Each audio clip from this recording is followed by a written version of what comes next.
se retrouve donc dans le chapitre 25 du livre du Lévitique. Lévitique 25, on va lire du premier verset au verset 7 et ensuite du verset 18 au verset 22. L'Éternel parla à Moïse sur le mont Sinaï et dit : « Parle aux enfants d'Israël, et tu leur diras : quand vous serez entrés dans le pays que je vous donne, la terre se reposera. Ce sera un sabbat en l'honneur de l'Éternel. Pendant 6 années, tu ensemenceras ton champ. Pendant 6 années, tu tailleras ta vigne, et tu en recueilleras le produit. Mais la 7e année sera un sabbat, un temps de repos pour la terre, un sabbat en l'honneur de l'Éternel. Tu n'ensemenceras point ton champ, et tu ne tailleras point ta vigne. Tu ne moissonneras point ce qui proviendra des grains tombés de ta moisson, et tu ne vendangeras point les raisins de ta vigne non taillés. Ce sera une année de repos pour la terre. Ce que produira la terre pendant son sabbat vous servira de nourriture, à toi, à ton serviteur et à ta servante, à ton mercenaire et à l'étranger qui demeure avec toi, à ton bétail et aux animaux qui sont dans ton pays. Tout son produit servira de nourriture. Et à partir du verset 18, mettez mes lois en pratique. Observez mes ordonnances et mettez-les en pratique, et vous habiterez en sécurité dans le pays. Le pays donnera ses fruits, vous mangerez à satiété, et vous y habiterez en sécurité. Si vous dites : que mangerons-nous la 7e année, puisque nous ne sèmerons point et ne ferons point nos récoltes ? Je vous accorderai ma bénédiction la 6e année, et elle donnera des produits pour 3 ans.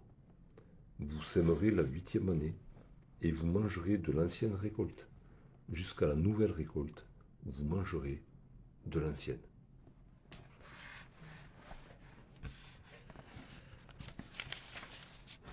Quand on lit dans Exode 20 et qu'on voit que Dieu demande à son peuple d'observer le sabbat, c'est pour son peuple d'Israël, pour les serviteurs, les servantes, pour l'étranger, pour les bêtes de somme. C'est pas uniquement pour les hommes et les femmes d'Israël, c'est vraiment pour tous les êtres vivants. Et ici, Dieu demande à son peuple d'observer un sabbat de 1 an, tous les 7 ans, un sabbat pour la terre, de mettre la terre en repos. Et on voit que Dieu est un Dieu qui donne le repos. Il a voulu donner à son peuple, il a voulu donner du repos aux serviteurs de son peuple, il a voulu donner du repos même aux animaux qui travaillaient la terre pour son peuple. Et il veut donner aussi du repos à la terre qu'il donne à son peuple. Dieu est un Dieu qui donne le repos. Alors, il demande de donner du repos à la terre. Ce n'est pas que la terre est personnifiée ou déifiée, hein, comme dans certaines religions ou certains courants actuels. Hein. La terre n'est pas une divinité, n'est pas une personne à respecter. Hein, c'est une création de Dieu, ça fait partie de la création comme tout le reste. Mais Dieu demande à son peuple de laisser la terre en repos 1 an tous les 7 ans. D'un point de vue pratico-pratique, hein, avant de s'élever un petit peu plus spirituellement, c'était tout à fait justifié. Hein, Dieu ne demande pas des choses qui sont contraires à la raison, on va dire. Et au fil des siècles, plus tard, les hommes qui n'avaient pas la parole de Dieu ou qui avaient oublié la parole de Dieu ont redécouvert le fait que, oui, il fallait laisser la terre en repos. Alors, il y a eu des jachères 1 an sur 2, les jachères triennales, le fait de faire tourner les cultures, tout ça. J'ai même lu un article où, par rapport à la taille des arbres, il est recommandé une année de temps en temps de laisser l'arbre s'exprimer, de ne pas le tailler, même l'arbre qui supporte bien d'être taillé, à un moment donné, il faut le lâcher. Hein. Après, on reprend la taille l'année d'après. Donc, ce que Dieu demande à son peuple, c'est rien d'illogique du point de vue matériel même. Hein. Dieu prend soin de son peuple et du coup prend soin de sa terre aussi, de manière très pratique. Et il demande à son peuple de participer à ces choses-là. Alors la terre a besoin de repos, la terre tout entière, hein. Là c'était la terre d'Israël, mais la terre tout entière a besoin de repos, et on peut le lire dans l'Épître aux Romains, par exemple.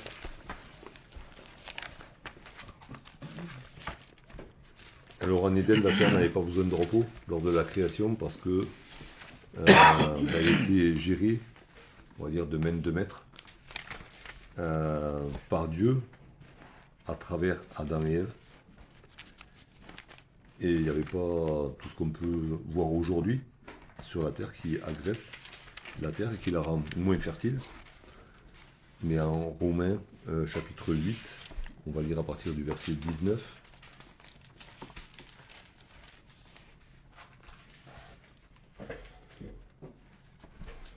Aussi la création attend-elle avec un ardent désir la révélation des fils de Dieu, car la création a été soumise à la vanité, non de son gré, mais à cause de celui qui l'y a soumise, avec l'espérance qu'elle aussi sera affranchie de la servitude de la corruption, pour avoir part à la liberté de la gloire des enfants de Dieu.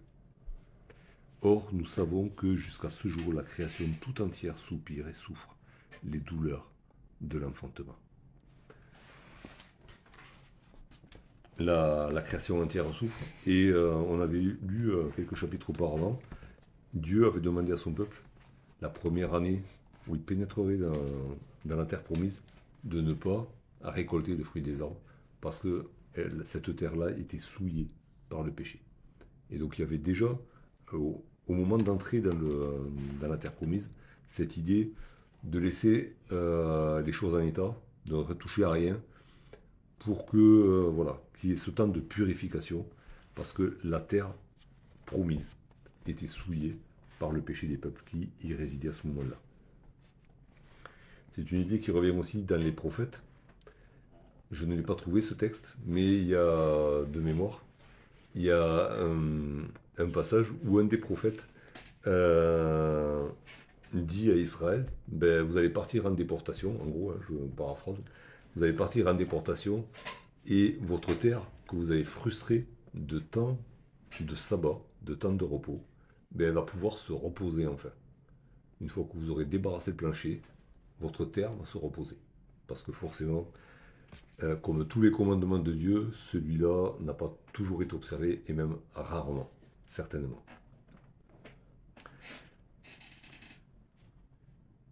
Mais, comme je disais au début, c'est pas que la terre d'Israël soit personnifiée ou déifiée, et que le sabbat lui rende honneur. Et il dit à deux reprises, au verset 2 et au verset 4, c'est un sabbat en l'honneur de l'Éternel. Vous laissez la terre en repos, mais c'est pour honorer Dieu que vous allez le faire. Et on va voir un petit peu pourquoi, dans quelle mesure le fait de laisser la terre en repos cette année-là était une manière d'honorer Dieu. On voit aussi que pendant cette année-là, cette 7e année, il y avait de la repousse, hein, il y avait des graines de la moisson précédente qui étaient tombées en terre et qui repoussaient l'année suivante. La vigne, c'est pas parce qu'elle n'est pas taillée une année qu'elle ne va pas produire de raisin. Au contraire, elle va en produire beaucoup plus. Puisque tous les bourgeons sont là et que du coup, ça va y aller. Hein. Mais il y avait cette interdiction qu'oppose Dieu, à, outre le fait de ne pas travailler la terre, de ne pas tailler les vignes et surtout les arbres fruitiers qui allaient avec. Hein. C'était le fait de ne pas moissonner, de ne pas vendanger, de ne pas stocker ce qui pouvait être récolté. Et justement, la vigne, si on ne la taille pas, la première année où on ne taille pas, du raisin, il y en a à foison. ça aurait pu leur donner l'idée de faire une super vendange, hein, et d'aller inonder le marché des nations avoisinantes, de couler la, la viticulture dans les pays voisins. Dieu dit non, vous n'allez pas vendanger, vous n'allez pas moissonner, vous allez juste prélever dans vos champs, dans vos vignes, ce qui est nécessaire à votre nourriture. À vous, et puis vos serviteurs, vos servantes iront se servir, les mercenaires iront se servir, les étrangers qui habitent là ou qui sont de passage iront se servir, vos animaux domestiques, ben, ils iront brouter, et les animaux de la campagne, ben, ils se nourriront aussi. Ça devait être un petit peu raide à observer quand même. Alors déjà, le fait de ne pas continuer la 7e année comme la 6e, hein, puisque une fois qu'on est lancé, bon, là, on est pris dans nos habitudes, n'est-ce pas? Et puis, une fois qu'il y avait une récolte qui était là, ben, pourquoi ne pas moissonner, pourquoi ne pas vendanger? Ben, le Seigneur l'a demandé. Et c'est ce qui est écrit au verset 18 et 19. À 2 reprises, il est demandé enfin, surtout au verset 18, c'est répété 2 fois, de mettre en pratique ses lois et ses ordonnances. C'était le fait d'obéir à la parole de Dieu. C'est comme ça que le peuple d'Israël était appelé à l'honorer. Et bien plus tard, quand Saül va désobéir, Samuel lui dira, la désobéissance est pire que la divination, pire que l'idolâtrie. Dieu ne demande pas à ce qu'on lui rende des cultes grandioses pour l'honorer, alors pourquoi pas, mais ce qu'il demande en premier, c'est l'obéissance à sa parole. Et c'est comme ça que ce sabbat de la terre était une manière d'honorer Dieu, en obéissant déjà à son commandement. Et puis, dans le fait de ne pas stocker, de ne pas moissonner, que ce soit pour stocker pour soi-même ou pour le commerce, c'était montré que on restait dans la dépendance de Dieu. On se considère, enfin le peuple était appelé à se considérer comme étant dépendant de Dieu pour tout. Alors oui, il y a une occasion de s'enrichir, mais puisque Dieu a dit non, tu prendras juste de quoi manger aujourd'hui, et demain, tu auras de quoi manger encore, je fais confiance à Dieu. Les Israélites étaient appelés à faire confiance à Dieu tout au long de cette année-là, un peu comme leurs ancêtres, hein, enfin, pour le coup c'était eux encore, là, avaient récolté la manne tous les matins et ne pouvaient pas la stocker. Elle ne se conservait pas pour le lendemain, sauf la veille du sabbat. Parce que le jour du sabbat, il ne tombait pas. Alors la veille, il y en avait le double. Et on retrouve un petit peu ce principe aussi, mais on va y revenir après. Et il y avait aussi ce côté de partage. Dieu bénit son peuple.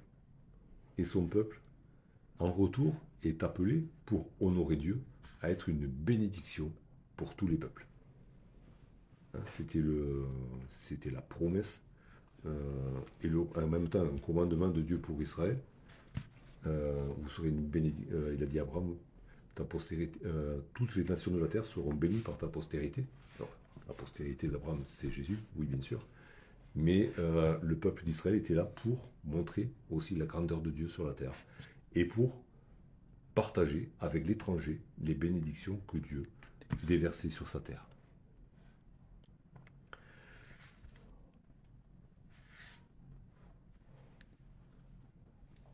Et du coup, je disais quoi juste avant? J'ai perdu un peu le fil de mes pensées. Donc le peuple ne devait pas, on devait observer ce temps-là où il était dépendant de Dieu, et en même temps, Dieu va au-devant de ses questions. Parce que Dieu, il anticipe la question de tout le monde, mais comment on va s'en sortir la 7e année? Parce que bon, il y aura la repousse, du blé, des céréales, tout ça, ok. Il y aura du raisin, mais au moment de la saison du raisin. Il y aura des fruits aussi sur les arbres, ok. Mais ce que faisaient les agriculteurs. Hein. Maintenant, ça ne se fait plus avec Monsanto qui gère tout. Mais c'est que d'une année pour l'autre, ils gardaient les semences pour réensemencer le champ l'année suivante. Et ils se disaient, ok, alors limite, on fait confiance pour avoir mangé la 7e année, mais pour ensemencer la 8e, comment on va faire? Et en attendant la récolte de la 8e année, on fera comment? Et Dieu répond directement, avant qu'il pose la question. Dieu connaissait la question qu'il y avait dans le cœur de tous les Israélites, qui aurait été la nôtre aussi. Dieu leur dit, ne vous inquiétez pas, la 6e année, je vais vous donner pour 3 ans. Alors vous aurez à manger pour finir la 6e année, vous aurez à manger pour faire la 7e année, il vous restera de quoi semer la 8e année, et en attendant la récolte de la 8e année, vous aurez encore de quoi manger. Donc Dieu prend les devants, déjà d'une part, il répond à la question, il répond à l'inquiétude, qui est, somme toute, on va dire, logique, hein, quand on met Dieu de côté. Et il leur dit, en fait, je m'engage avant la 7e année, je m'engage à vous donner une 6e année comme vous en aurez jamais vu avant. Une triple récolte. Et c'est beau de voir que là, ailleurs dans la parole, par exemple dans Malachie, Dieu dit à son peuple, apportez les offrandes dans mon temple et j'ouvrirai pour vous les écluses du ciel. Ok. Mais là, Dieu dit le contraire. Il prend le devant et il dit, moi je vous donnerai de quoi vous nourrir pendant 3 ans et vous obéissez à ma parole. C'est aussi un peu une mise en garde, hein, qui leur dit, attention, la 6e année, vous allez avoir 3 récoltes. Ne soyez pas tentés, pareil comme pour la repousse de la vigne la 7e année, ne soyez pas tentés de faire du commerce avec ces 3 récoltes et de vous enrichir pour vous retrouver à sec la 7e. Parce que ces 3 récoltes-là, je vous les donne pour pouvoir aux 3 années qui viennent. Hein. C'est les mêmes conseils de prudence que Dieu a donné à Pharaon par l'intermédiaire de Joseph. Il dit voilà, il y aura 7 années de bonnes récoltes, alors stocke. Hein. C'est pas le moment de s'enrichir en faisant du commerce. Non, tu stockes, parce qu'après va venir cette année de famine. Alors là, Dieu dit il n'y aura pas une année de famine derrière, hein. Mais puisque vous aurez une production qui sera moindre, en céréales notamment, je vous donnerai 3 fois plus avant. Et c'est quand même beau à voir comment Dieu aplanit le chemin vers l'obéissance. Hein. À d'autres passages, Dieu demande la foi avant de bénir. Et là, il promet la bénédiction avant l'obéissance.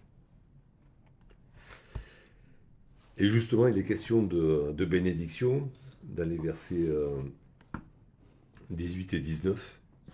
À 2 reprises, Dieu demande à son peuple d'obéir à ses lois. Et à 2 reprises, il promet la sécurité. Si vous m'obéissez, vous vivrez en sécurité dans votre pays. Et entre autres, il assure la sécurité alimentaire. Ce qui, à l'époque, n'était pas garanti nulle part. Hein. Ce qui, encore aujourd'hui, dans beaucoup de pays, n'est pas garanti. Dieu garantit la sécurité et la sécurité alimentaire au peuple qui lui obéit. Alors voilà, ça c'est ce que Dieu demandait au peuple d'Israël, tous les 6 ans, une année de repos pour la terre, une année en son honneur, une année où le peuple devait entièrement lui faire confiance pour tous ses besoins.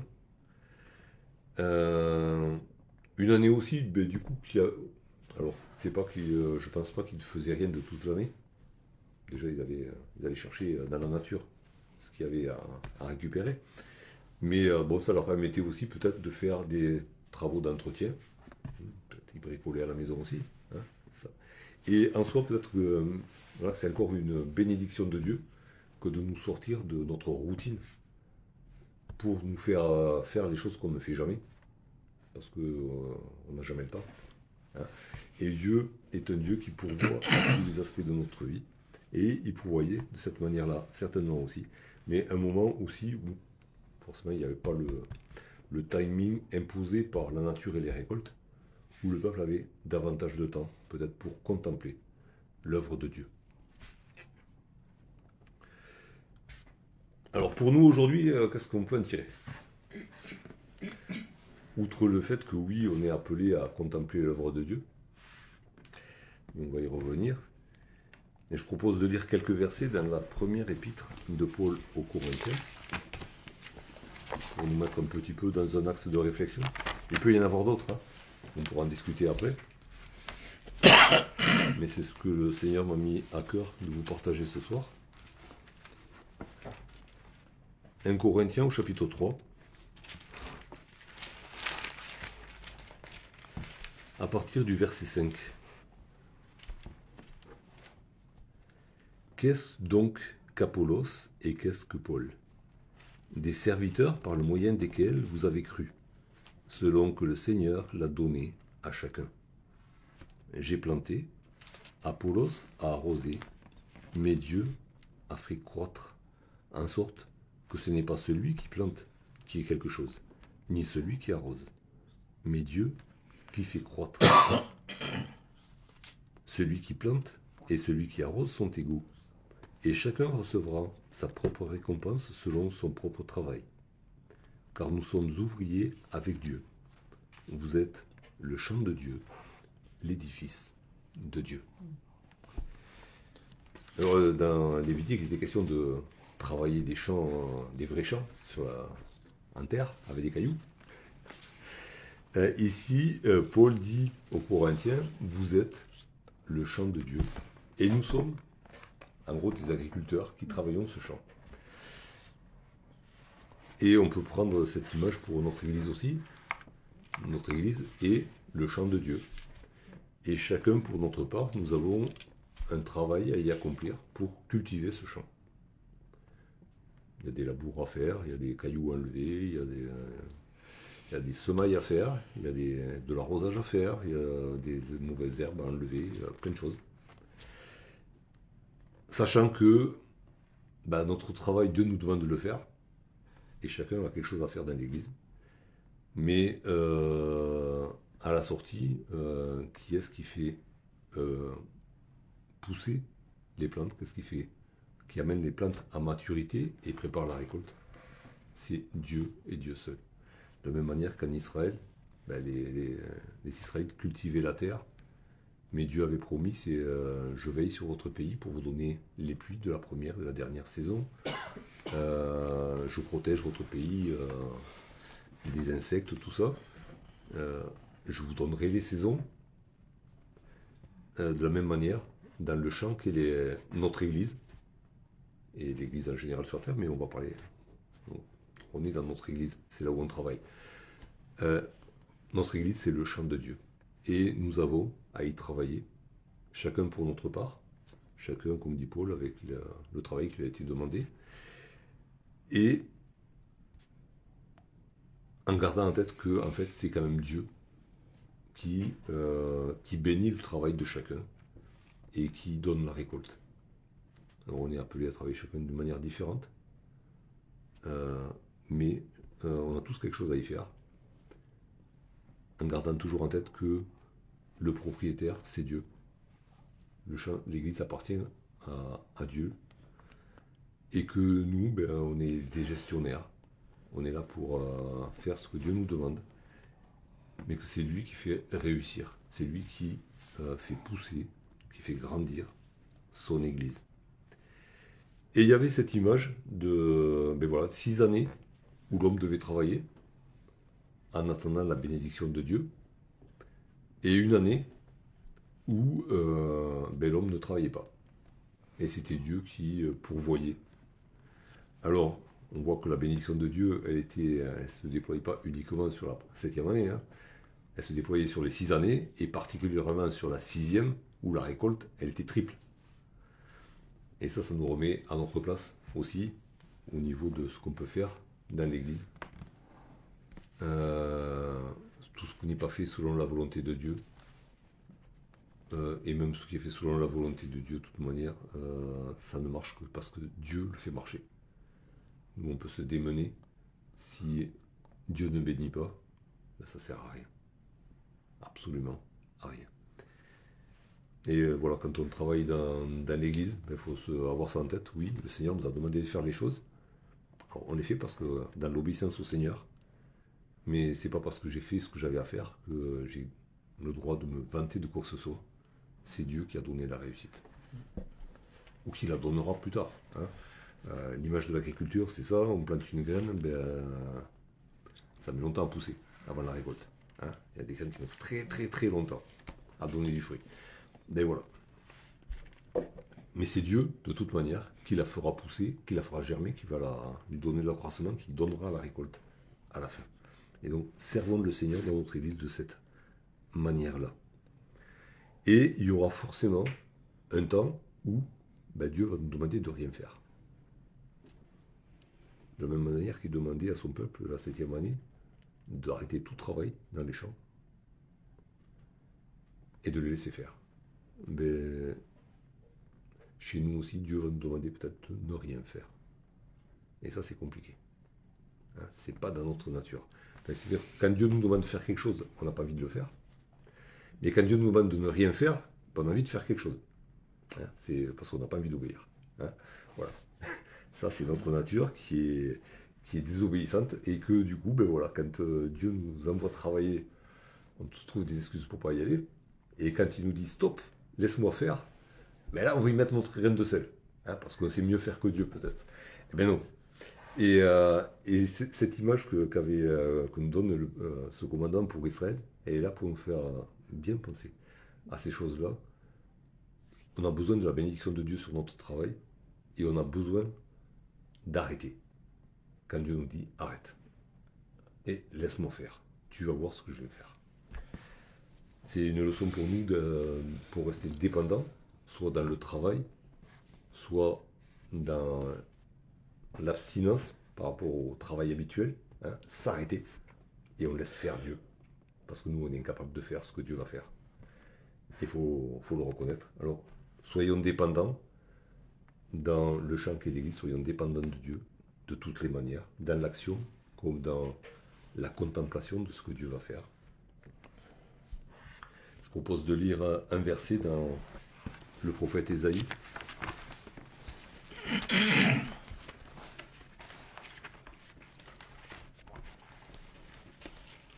Ésaïe au chapitre 30.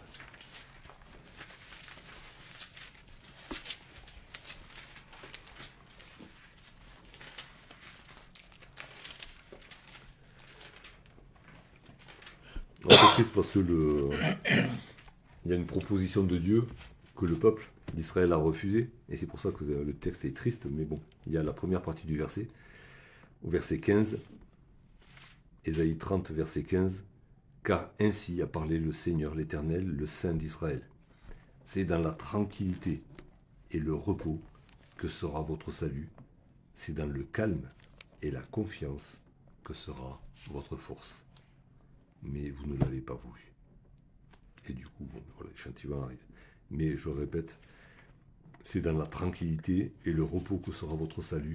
C'est dans le calme et la confiance que sera votre force. Alors déjà, pour notre salut, on sait qu'on ne peut rien faire. Hein, on ne peut que se confier, se reposer sur le sacrifice de Jésus et être tranquille dans sa main. Alors que ce soit le salut de notre âme, le salut de nos vies tous les jours, que ce soit la bonne santé, hein, parce que dans le salut, il y a l'idée de bonne santé aussi, que ce soit pour la bonne santé de notre Église, c'est pareil, on peut se reposer uniquement sur notre Seigneur, être tranquille dans sa main, et vraiment être au calme, et dans le calme et la confiance, être confiant que Dieu va prendre soin de nous. Sinon, on s'agite, sinon on part dans tous les sens. Bon, le peuple d'Israël, dans l'occurrence, ils sont partis chercher du secours en Égypte, ils ont fait machin, ils ont fait des trucs, ils ont fait des négociations, ils ont perdu tout l'or qu'ils avaient. D'ailleurs, dans toutes les négociations, ils ont fini par se retrouver à sec. Et puis, je sais pas, quand le dernier qui est arrivé, il avait pas grand chose à piller déjà. Hein. Tellement qu'ils en avaient filé à tout le monde. Dieu leur dit, c'est dans le calme et la confiance que sera votre force. Hein, pas dans l'hyperactivité, dans le calme et la confiance. Et c'est la même chose pour nous. Faisons confiance à Dieu et restons calmes, quelles que soient les circonstances. Et ce temps où Dieu nous demande d'être dans le repos, ben profitons-en pour admirer les bénédictions qu'il nous a accordées. Les bénédictions qu'il est en train de nous accorder au moment où il nous demande de nous arrêter, d'être dans le repos, dans la confiance, dans le calme et la tranquillité. Un verset qu'on connaît bien aussi dans Exode, au chapitre 14. Verset 14 ? Non, Exode 14, 14, oui. 14, 14 ? Exode 14, 14. Connu ça. Comment ? Un verset connu. Connu, en effet. Dans l'adversité. Un verset qui était difficile à mettre en pratique, hein, pour tout le monde. Enfin, à ce moment-là, peut-être pas, parce qu'ils n'étaient pas trop aguerris à la guerre, mais qui est difficile à mettre en pratique pour nous. L'Éternel combattra pour vous, et vous, gardez le silence. Pourquoi est-ce qu'il dit garder le silence ? C'est parce qu'ils étaient en train de murmurer. Hein, ils étaient en train de se rebiffer contre Dieu. Parce qu'ils étaient en danger. En danger de mort, et ils commençaient à se révolter contre Dieu. Alors Dieu leur dit, je vais combattre pour vous, et vous, taisez-vous. Plus de plainte. On le chante, hein, je crie à toi plutôt que de me plaindre. Et c'est juste ce que Dieu demande. Moi, je suis prêt à combattre pour vous. Et vous, gardez le silence. Restez calme. Pas d'agitation. Et surtout pas d'agitation dans vos pensées, dans vos cœurs. Restez dans la confiance. Je combattrai pour vous. Et ça nous fait penser à voilà, cette 7e année, où ils devaient ne pas faire ce qu'ils avaient l'habitude de faire pour subvenir à leurs besoins. Mais ça nous parle aussi de ça. L'Éternel combattra pour nous. Il va faire ce que nous, on ne peut pas faire. Et nous, gardons le silence devant l'Éternel. C'est répété à plusieurs reprises dans la Bible. De rester silencieux. Parce que au moment où on se met à parler, celui qui parle beaucoup ne manque pas de péché. Alors, vous mieux garder le silence devant l'Éternel. Surtout quand les situations sont très tendues, l'Éternel combattra pour nous. Un autre passage où il est question de silence, et du coup de calme, hein. Quand il y a le silence, de suite ça apaise beaucoup de choses. Dans le livre des Lamentations de Jérémie, au chapitre 3, dans le livre des Lamentations, le chapitre 3, c'est là où on se lamente le moins. N'est-ce pas ? Je vous recommande, quand vous avez envie de pleurer, alors allez dans le livre des Lamentations, parce qu'il s'est lamenté, Jérémie, mais au chapitre 3, il est plein d'espérance. Pardon. Jérémie. Alors, c'est pas épais par rapport à tout le reste. Je vais y arriver. Chapitre 3, et au verset 26.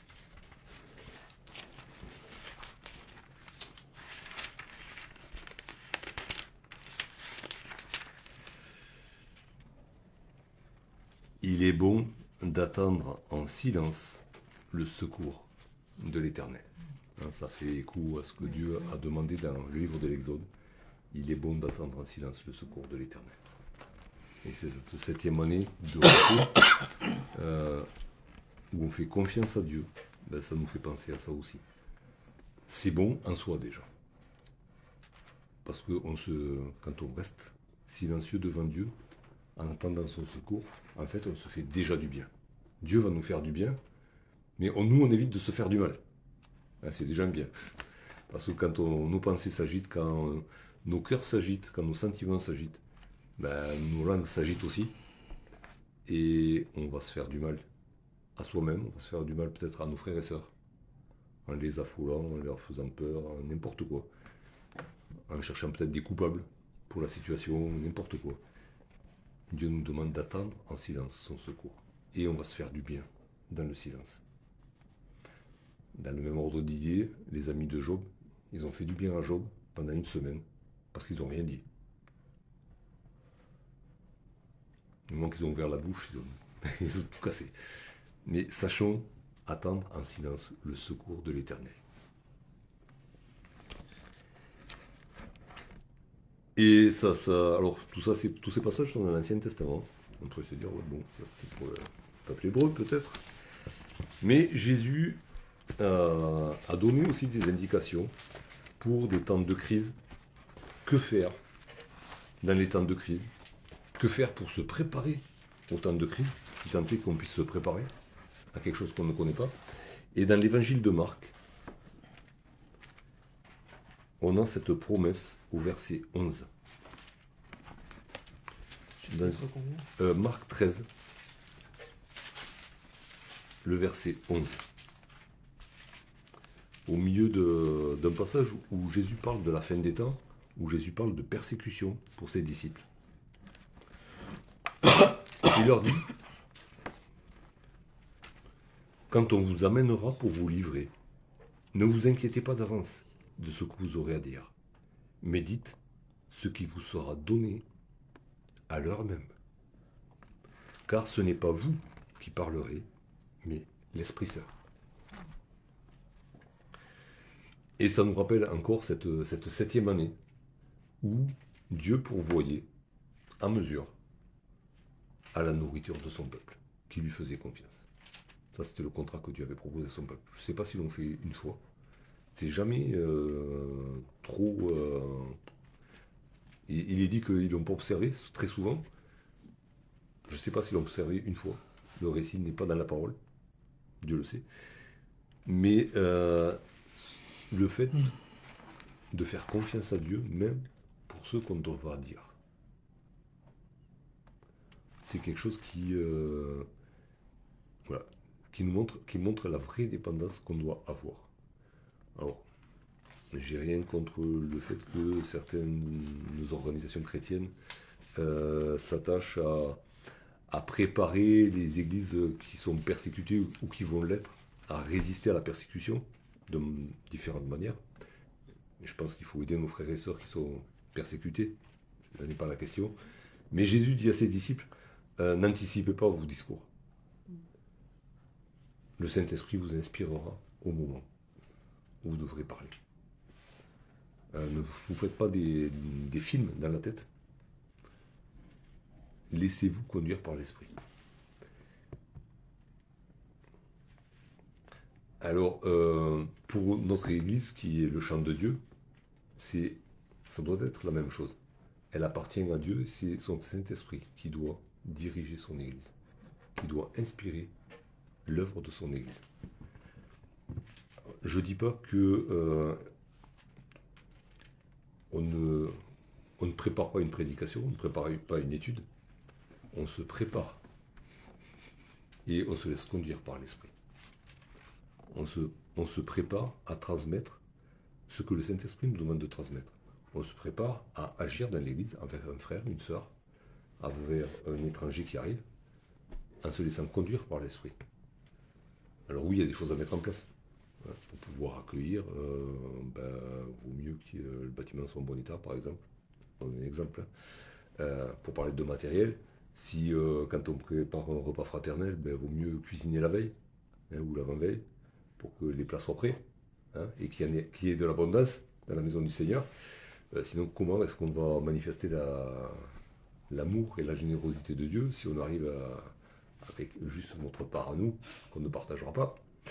Il y a des choses à préparer. Du point de vue spirituel, c'est un peu la même chose, mais c'est nous qui devons être prêts à être conduits, à être déjà dans l'obéissance au Saint-Esprit pour dire une parole à propos, à qui on doit la dire.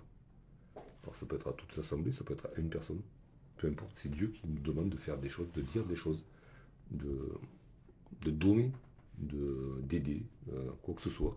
C'est Dieu qui nous demande de le faire, à nous d'être prêts à nous laisser conduire pour que vraiment notre œuvre soit selon la volonté de Dieu, si c'est une œuvre qu'il nous a demandé, et s'il nous demande de garder le silence, c'est aussi une œuvre qu'il nous demande.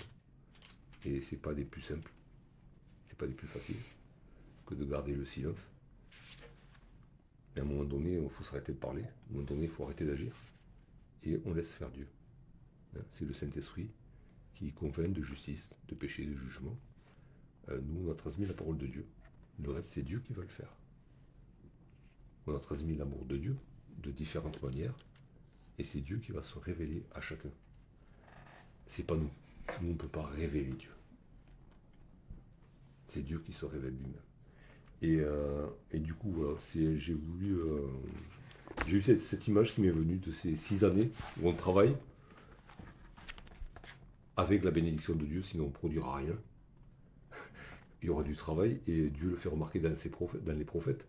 Et vous avez labouré, vous avez ensemencé, et puis à l'heure de la moisson, il n'y a rien, parce que je n'ai pas béni cette terre à cause de votre péché. Alors, soyons aussi attentifs à notre péché, du coup, pour que la bénédiction de Dieu puisse se répandre sur le champ qui est son Église, et qu'il puisse bénir notre travail, mais aussi respectons cette 7e année, cette année de sabbat à l'honneur de l'Éternel, où on arrête de faire quoi que ce soit parce qu'on est incapable de faire. Parce que c'est Dieu qui agit. Parce que c'est Dieu qui va se révéler. Et nous, on est là juste pour contempler l'œuvre de Dieu et lui rendre gloire. Il y a un dernier verset que je voulais partager avec vous. Une petite extension, c'est dans 1 Jean, première épître de Jean.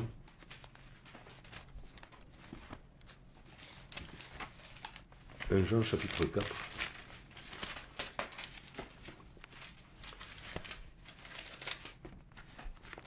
Le verset 19.